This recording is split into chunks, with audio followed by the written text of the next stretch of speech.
Doug met with Beyond Stillness 13 times to articulate and publicly share this story of wisdom, purpose, connection, and hope. This interview was recorded during our final meeting together.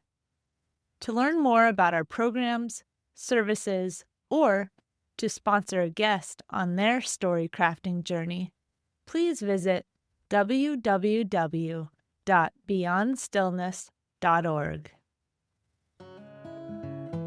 Today we welcome guest Doug Alford. Before his stroke 2 years ago, he served as a mediator, helping organizations and individuals navigate change. Now, he applies those same tools to his own recovery. Doug shares reflections on fear, vulnerability, and the challenge to rebuild a life forever changed. Join us as Doug reveals 5 tools to adapt when life shifts in ways we never choose. Thank you for joining us for Part 2, Doug Alford's interview. Beyond Stillness, Stories After Stroke is made possible by our guests and tax-deductible donations from friends and listeners like you. Join us in empowering stroke survivors with stories of wisdom, purpose, connection, and hope at www.beyondstillness.org. Hello and welcome to Beyond Stillness Stories After Stroke. Stroke offers a powerful, life-changing shift in perspective. Each colorful memory creates a parable for life's greater teachings, a compass for journeys ahead, and inspired wisdom for unique growth. Beyond Stillness offers a moment of pause for storytelling and reflection. Ultimately, we create a welcoming environment that reveres the moment beyond stroke's paralysis. Still moments unite humanity and divinity. I'm your host, Molly Bucola. As we begin today, we take a moment of pause, a moment to honor the way that wisdom has emerged through recovery. And we give thanks. Doug Alford's interview. Doug, thank you for sharing your story. Thank you for sharing your expertise and applying it to your stroke recovery and offering it to fellow stroke survivors. You are welcome. What an adventure. It's a big adventure. Since the day I met you, you approached conversations with empathy and grace. You asked good questions. When we were in the retreat series, you were surrounded with other stroke survivors. Yes. And it wasn't a surprise to me when you said that you find purpose in opening conversations with people as they navigate and move through life changes. How did you learn that skill? That's a really good question. I didn't like that way back in my life. So I'm in my 60s now. I probably was that person since I've been in my late 20s, something like that. And my friend groups, and especially in work groups, I've always been that person or one of those people that reaches out, that's not afraid to ask questions, that likes probing, and loves hearing people's reactions. And I really, really love to help. I really enjoy helping people think it through, organize it, put it out there, talk about it. I really enjoy that part of it. And I think it's a really fun thing. It's a really great thing. It also is not for everybody. Me asking questions of people and probing into people's business, that's not for everybody. It bothers some people. So I think I've gotten pretty good at figuring out when I'm overstepping my bounds there also. Definitely. You use the word probing, but I see empathy. I see that you're able to read the situation well and read people well. Most of the time. And when I say most of the time, I think that's a really important skill you'll learn, is you can't do it all the time. not everybody is going to be comfortable with that. And even if they're comfortable, it's not going to work every time. But most of the time it does. How did you learn to walk that thin line? Probably by making the mistake of crossing the line a number of times. Either I had an experience where I got very uncomfortable or the person I was speaking with got very uncomfortable. And then you got to kind of back away and you got to reestablish the line, basically back away and stop crossing it. I mean, it becomes very obvious when you cross that line. I think everybody has that experience when you're talking to somebody.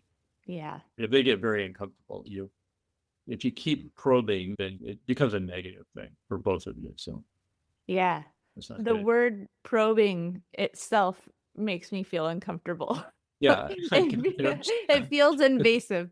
Yeah, but it is. Well, it is. It is. That's a great way to put it, though. That's a great way to put it. So from a professional sense, in working with people or mediating or managing a group of people, you do have to be on the uncomfortable edge. Almost by definition, you have to be on that uncomfortable edge a lot. And I might have a conversation with employee A this morning, and I can have the same conversation with employee B this afternoon. And it was very comfortable with the first person, and it can be very uncomfortable with the second person. With the same subject, with the same everything. So it's all about personalities and their reaction and what's going on in people's lives at that particular time and what the circumstances are. Yeah. How has that applied to your life since your stroke? The uncomfortable conversations that are challenging but could lead to growth. Yeah. I've probably had more uncomfortable conversations since I've had a stroke than I've had my entire life. And I think the reason is because it's so unknown. When you're in that role, it's all new to you. It's all different. It's all unknown. It's all uncomfortable. It's all those things happening at the same time.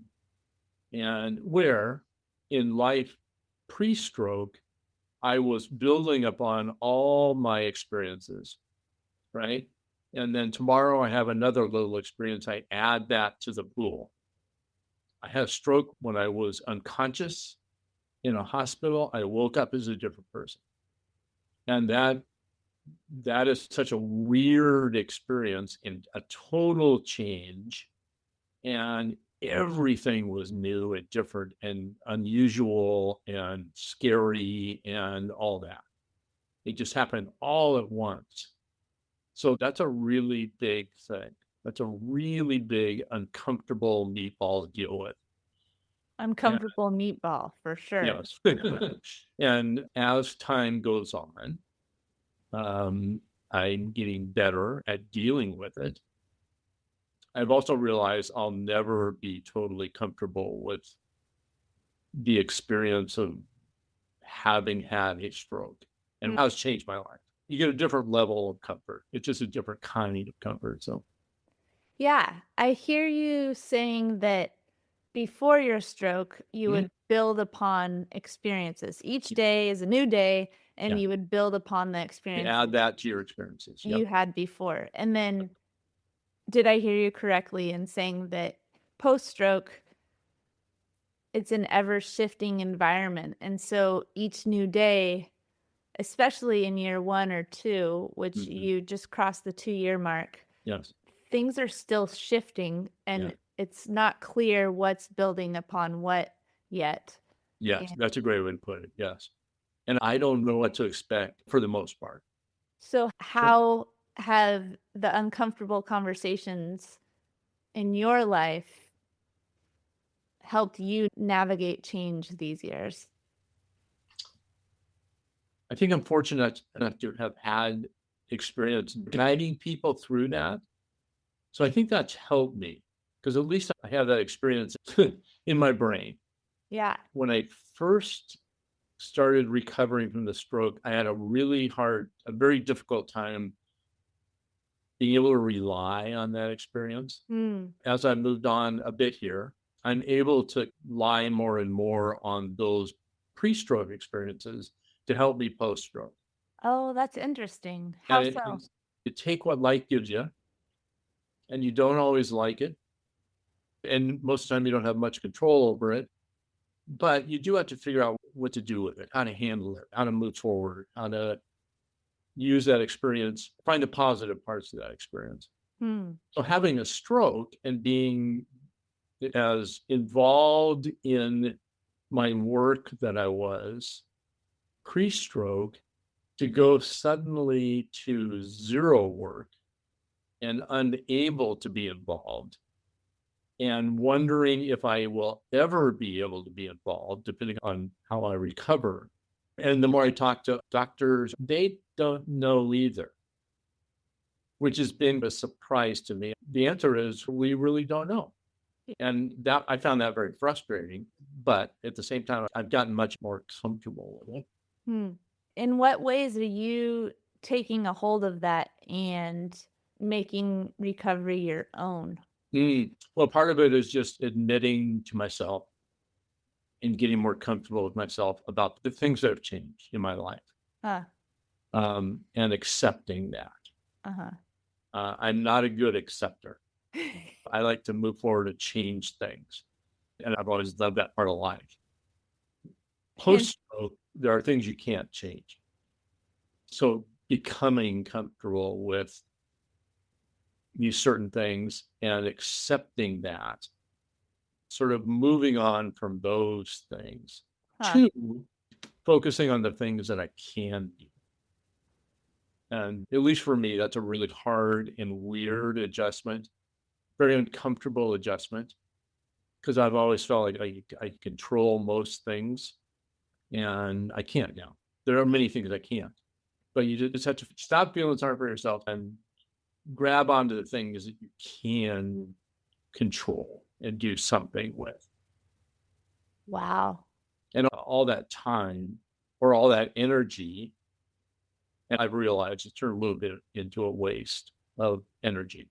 It's also a learning process too. You got to just focus on the things you can do something about.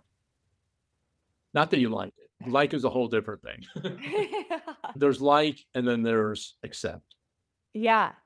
Can you give me No, an example of some of the things lately that you've focused on that you can control?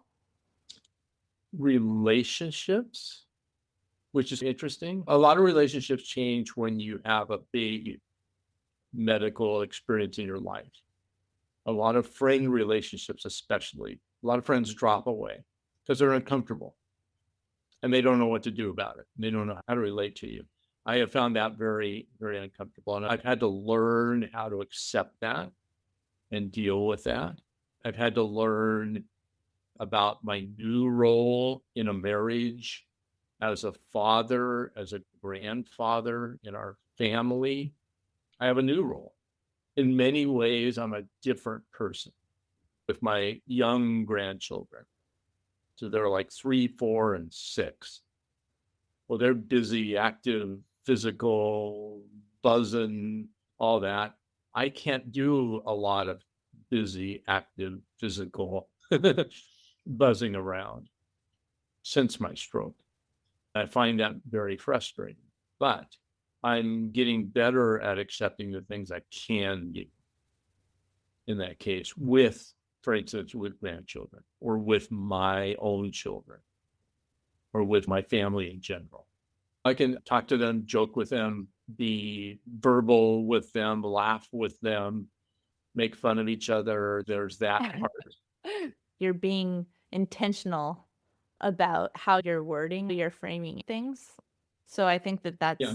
definitely a big step. Yeah. At one point, you said helping people navigate the messy human side of change is deeply rewarding. Yeah. In what way have you helped yourself navigate the messy human side of Ooh, this experience? that is good. I've always loved that when I was managing people in the work setting. I've always enjoyed that part of it. And when things get messy, relationship wise, work wise, behavior wise, whatever it might be. I've always enjoyed helping people get through that and improving that. So since my stroke, the work environment isn't there, but all these other environments are there. And I really struggle with finding the role. I know I'm good at that inside. I'm gonna figure out how to do that on the outside. So just trying to find the new post-stroke version of that, moving that direction. As my communication gets better, that helps a lot. It gives me a lot more confidence. Yeah. And very fortunately, my verbal communication is pretty good post-stroke. You did mention at one point that you are meeting with someone in the company, Yeah. offering a space for them to process and grow. Yeah. And in a way, that is applying what seems so innate to you Yes. Yeah. to someone else. I also heard you talk about friends who are going through very difficult times Yep. and have reached out to you, Yeah. whether it be because you know how to hold space for them or they know that you have also experienced something very life-changing as they're going through. They have reached to you for that. So in both a professional and personal way, you're offering that gift to other people. Yeah. And I wonder, how are you offering that gift to yourself, creating that non-judgmental space for yourself to navigate this change? I've always been really good at listening to people, helping them sort stuff out, and going as deep as they want to go. I'm willing to do that with people and not be shy about it and be careful. I'm relearning confidence. Thankfully, I have people in my life that are willing to go deep with me on that side, where I'm the one that needs that help. And I'm the one that needs to talk. And I'm the one that needs their feedback and their help and their guidance. And thankfully, I have family that can help with that. I've got people like you. I've got people I used to work with, people I do some work with now. So life has flipped a bit in that way. And I noticed that early on, I was very uncomfortable with that because I just didn't have any confidence. But now I've got more confidence and I'm willing to kind of head back that direction. And I need their help and I need their input and I need their forgiveness and their guidance and their encouragement and all that. And I got to ask for it. And that's a big deal. And I'm a typical A personality male that doesn't ask for help very well. And I've gotten much better at it. It's very courageous of you to get to that point to share and ask others for help. And Courage is speaking, scary. Yeah. yeah. And like you, I'm more comfortable holding space for other people. Sure. And when people want me to talk about my experience, Yes. I have a lifetime of holding space for others. Yeah. And I can hear see that in you. you. Yes. I hear you on that. And I'm learning from you and people like you who are saying, I just have to share. I have to ask for help. We have to. That was a turning point for me too. We have to. And then once I'm able to cross that threshold, it's like a turning point. I open to deeper reflection within myself, but a deeper relationship with the person with whom I'm sharing. Absolutely. And for someone feeling isolated post-stroke or someone feeling all the feelings post-stroke, welcoming someone into that experience can be intensely powerful. You shared one point with me about having a conversation with a family member and how hard it was before you're like, I don't know if this is, maybe we'll use the word probing. I don't know. I don't know if that person is ready for this. But then you said that the person responded so graciously and it deepened your relationship with him. Did. Oh, yeah. In fact, I would say I've had multiple experiences like that since my story, where a relationship with a family member or a friend or whoever has gone deeper than it probably ever would have if I had not been in this position of having the stroke. Sort of forced it that way. Yeah. I'm open to conversations post-stroke because I had the stroke. Yes, absolutely. Yeah. Post-stroke, many relationships, at least in my experience, changed dramatically. Some good, some bad. But the good ones got generally much deeper and a different openness and a different willingness to share things back and forth. And I was thinking of family. I have 3 boys. They've all been incredibly helpful in helping me go through this experience and continue to do that. But we've also had, with all 3 of them, I've had deeper emotional conflict and verbal conflicts and things like that since I had my stroke. Part of it is they're frustrated for me. I'm frustrated. We're all scared. We're all dealing with the unknown. We're all learning a new role in each other's lives and all that. And you just mix all that in this big bag. And we're trying to refigure out what things are. And even at 2 years post-stroke, we're still doing a lot of that. Yeah. How do you navigate the difficult conversations? I am more direct than I used to be, especially with people I know well, more straightforward, more honest, unafraid to say things, bring up subjects, all that. I do try to be as sensitive as I can. I'm willing to, especially with my family, I'm willing to just be totally what I am. And sometimes that's not a pretty thing. Sometimes I'm having a really bad day and I'm really frustrated and I'm in tears. And part of that is behaviorally, biological. I've changed a little bit in that way. But the other part is I need to do that. I need to get that stuff out. And I really want people, especially family and close friends, I really want people to know where I am, what I'm thinking. No BS, no hiding anything in any conversation. In your story, one of the tools that you mentioned was clear and consistent communication. Yeah. And that plays into that.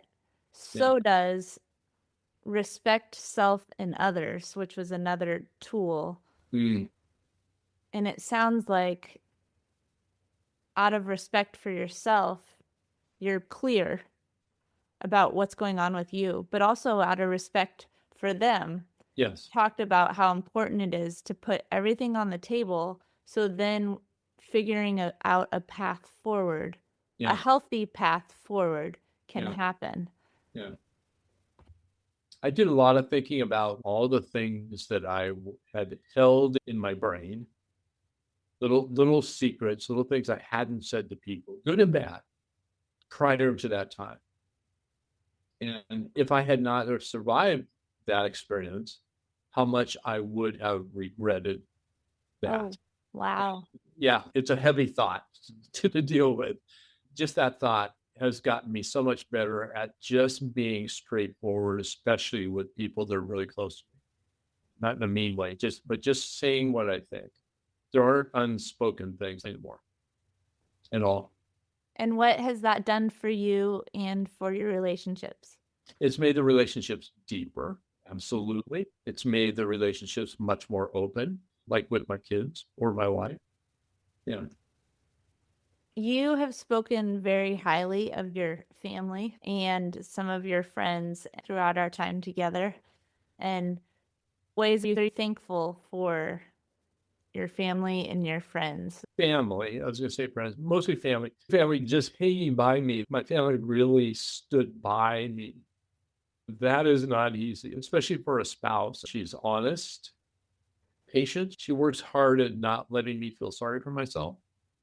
Moment, I don't always like hearing that, but in the long run, it's good. We have a long history together, and she just sees this as part of the history, Hmm. part of the experience. Wow. So You're in it together. we're in it together. Absolutely. Yeah. Absolutely. And that's been very much appreciated. Yeah.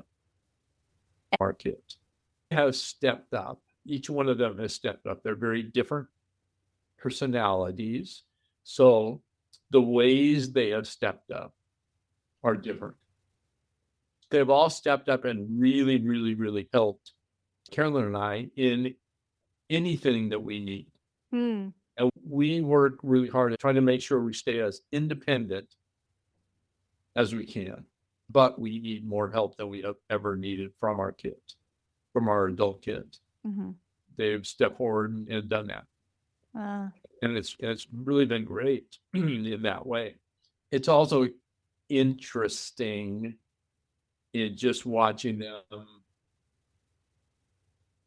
The roles have changed a little bit in that the children have now become, even though they're adults, they become more adults and more centers of the family, decision makers and all that for the family as a whole, not just for themselves. I've heard you have more adult conversations with them also. Yes. Yeah. We have a lot more adult conversations. We have a lot more life conversations than we've ever had. And that opens up, I think, a really great thing. And that is, I want to make sure I say this to them. And I, as a dad, want to make sure I say this to my kids. Yeah. And my daughter-in-laws and that kind of thing. What a beautiful realization in making the most of that relationship. Yeah. Here forward. Yeah. Doug, listening to you throughout the past few months, there are so many reasons that I admire you. Thank you. One, you're very direct. Yes. Two, you look at the situation as it is, and then you think, what can I do? You've talked about that a few times, especially today. And your empathy towards other people. Your heart is huge. And in navigating this very difficult experience, you're bringing your whole self to the table. Mm-hmm. And Mm-hmm. my hope for you is that you continue to give yourself as much grace as you offer to other people. Thank you. Thank you very much. Thank you for all you said. It's a big deal. It's a big deal. You have a lot to offer people. And the way that you have articulated navigating change gives us a step-by-step breakdown. This process that you have invited others into for a long time. Mm-hmm. And then all of a sudden, whoa, this is what I'm going through. I'm in it and I know how to do it, but now it's personal, right? And you being vulnerable enough to say, this is how it goes intellectually, but I'm also going through this, and giving stroke survivors the tools has been a gift for sure. Well, I hope I can find other ways or continued ways to do that, to share with other stroke people, because it helps me. I like reaching out and trying to help and share and do that. Yeah, I hope I find ways to do that. Thank you. Storytelling empowers us to share our experiences in a way that invites others to reflect on their own.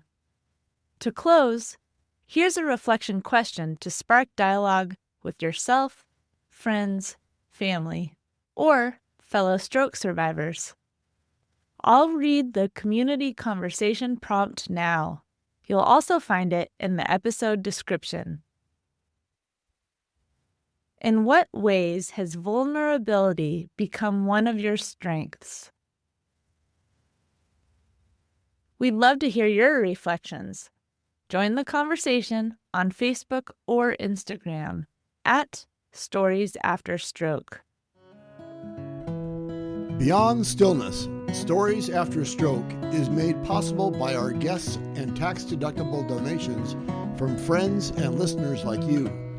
Join us in empowering stroke survivors with stories of wisdom, purpose, connection, and hope at www.beyondstillness.org. Another way to support is to like, share, or subscribe to our weekly show. Thank you for listening to Part 2, Doug Alford's interview. For the full story, please listen to Part 1, Doug Alford's story. Each colorful memory creates a parable for life's greater teachings, a compass for journeys ahead, and inspired wisdom for unique growth. Doug shows us that even when life turns upside down, we can still adapt, and that finding a way forward often begins with a clear purpose and willingness to try again. Remember, as part of the stroke community, you are more than supportive. You are inspirational. If this episode resonated with you, please like, share, subscribe, or leave a review to help others find our stories too. To support more stroke survivors in articulating and sharing their journeys, please consider donating to Beyond Stillness, Stories After Stroke. Together, we amplify diverse stories of wisdom, purpose, connection, and hope.